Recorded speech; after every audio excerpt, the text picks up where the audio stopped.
អ្នកសាជាថ្មីទៀតហើយនៅក្នុងថ្ងៃហ្នឹងយើងមកឆាគ្រឿងរំចង់ញ៉ាំអូយរំចង់មកយើងអូយល្អមែនតែនវែងណារំចង់ហ្នឹងនេះខ្ញុំប្រើសាច់មាន់ចំនួន2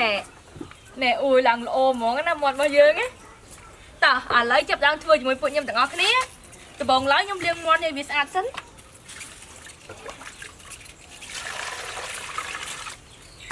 រំចង់ទៅ10ដើមដាក់ឡើងមកខ្ទះវាវែងហើយធំទៀតទៅកាត់វាជា3កង់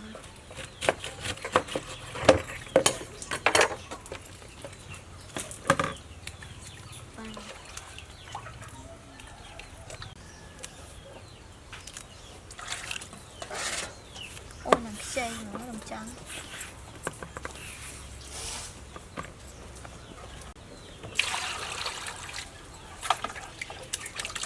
ចង់នេះខ្ចីល្អគេថាតាក់ឈើបានវាវែងអញ្ចឹង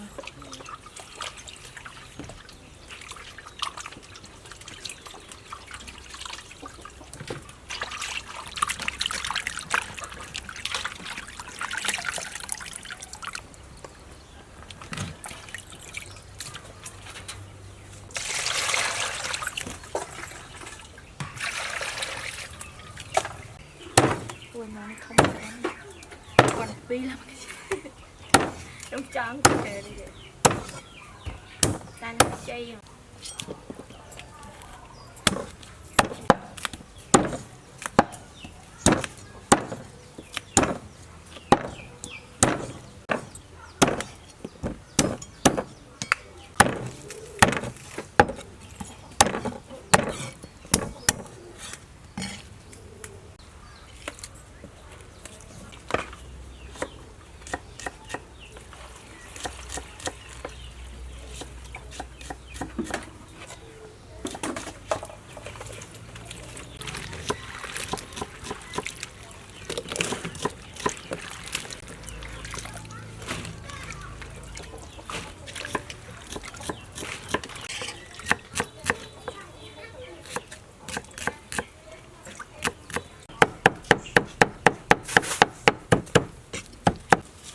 បន្ទាប់ពីរៀបចំរួចរាល់ហើយឥឡូវហ្នឹងខ្ញុំចាប់ដើមចម្អិនដំបូងឡើយខ្ញុំចាក់ខ្ទិះទី1ចូល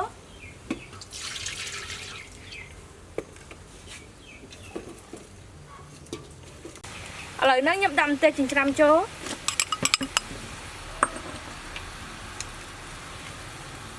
ជាមួយនឹងស្ករក្រហម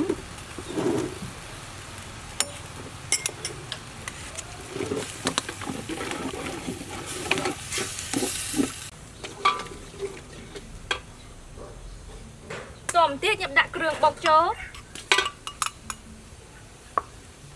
ហើយនឹងលឹកក្រូចសើចខ្ទឹមក្រហមខ្ទឹមសនិងម្ទេសទុំ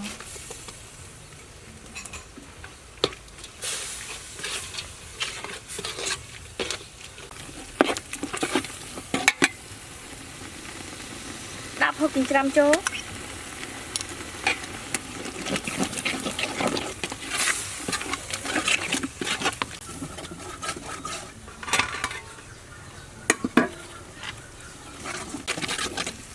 បន្តិចខ្ញុំដាក់សាច់មាន់ចូល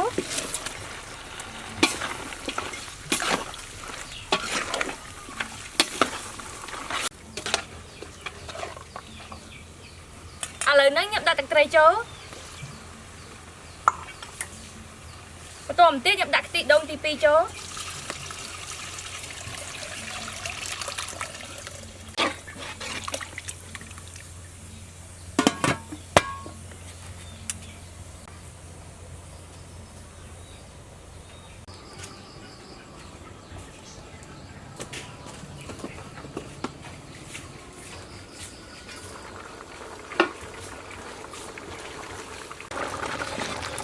ឥឡូវនេះខ្ញុំដាក់រំចង់ចូល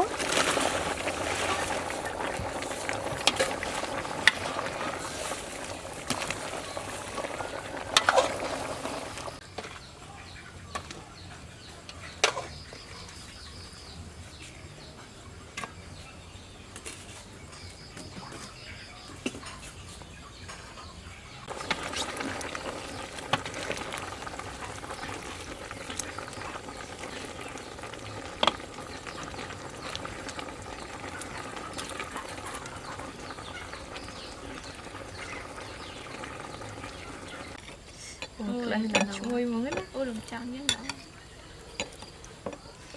chui chẳng tặng được không mà nghiên cứu nè cha kêu rụng tròn rồi bao nhiêu rồi hai tờ rồi chúng mình nhầm tặng ngõ cái này ôi cái lần mình làm chui mà anh ấy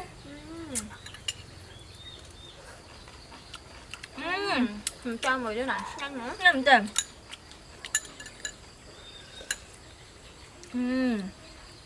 ngon nha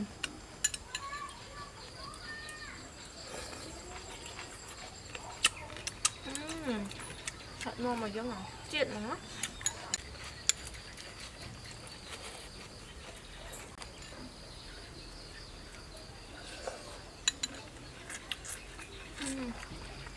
chuyện nó ngon tầm món nó làm phơi món giờ món lên từ giờ hai bài này bên khai nó là sủi tóc không ngay vậy